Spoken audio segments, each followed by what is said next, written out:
દિવાળીના પર્વ પર આવતો ધનતેરસનો શુભ તહેવાર આસો મહિનાના કૃષ્ણ પક્ષની 13મી તિથિએ ઉજવવામાં આવે છે, જે દિવસે અમુક વસ્તુની ખરીદી કરવી ખૂબ જ શુભ ગણાય છે.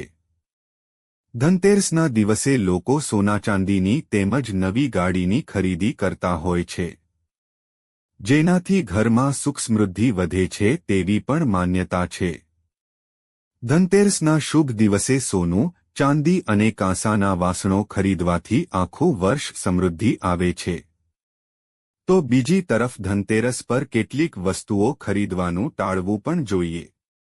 એવી માન્યતા છે કે કેટલીક વસ્તુઓ ખરીદવાથી દેવી લક્ષ્મી નારાજ થાય છે અને જેનાથી ઘરમાં આર્થિક સંકટ આવી શકે છે. ચાલો જાણીએ કે ધનતેરસના દિવસે શું ન ખરીદવો જોઈએ. લોખંડની વસ્તુઓ. ધનતેરસ પર કેટલીક વસ્તુની ખરીદી કરવી સારી બાબત છે તો બીજી તરફ કેટલીક ખરીદી ન કરવી પણ હિતાવહ મનાય છે. જ્યોતિષ શાસ્ત્ર અનુસાર ધનતેરસ પર લોખંડની બનેલી વસ્તુઓ ન ખરીદવી જોઈએ, જેનો સીધો સંબંધ રાહુ અને કેતુ સાથે છે. ધનતેરસના દિવસે લોખંડની વસ્તુઓ ઘરમાં લાવવાથી રાહુ ગ્રહની અશુભ છાયા પડી શકે છે. કાચનો સામાન. ધનતેરસના દિવસે કાચના વાસણો કે અન્ય વસ્તુઓ ખરીદવાનું ટાળવું જોઈએ. કાચની વસ્તુથી માતા લક્ષ્મી ક્રોધિત થાય છે.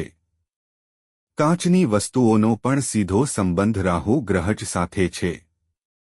સ્ટીલની વસ્તુ ખરીદવાનું ટાળો. ધનતેરસના પર્વ પર વાસણો ખરીદવાની પરંપરા ઘણા સમયથી ચાલી આવે છે, પરંતુ સ્ટીલ એ લોખંડનું બીજું સ્વરૂપ છે, જેથી કહેવાય છે કે ધનતેરસના દિવસે સ્ટીલના વાસણો પણ ન ખરીદવા જોઈએ. સ્ટીલને બદલે તાંબા કે કાંસાના વાસણો ખરીદી શકાય છે. કાળા રંગની વસ્તુ. ધનતેરસના દિવસે કાળા રંગના કપડાં અથવા અન્ય કોઈ પણ વસ્તુઓ ખરીદવાનું અને તેને ઘરે લાવવાનું ટાળવું જોઈએ. કાળો રંગ હંમેશાથી દુર્ભાગ્યનું પ્રતીક માનવામાં આવે છે. જો તમે કાળા રંગના વસ્ત્રો પહેરો છો તો શનિદેવ તમારી કુંડળીમાં પ્રભુત્વ મેળવી શકે છે. જેના કારણ છે કે ધનતેરસ પર કાળા રંગની વસ્તુઓ ન ખરીદવી જોઈએ.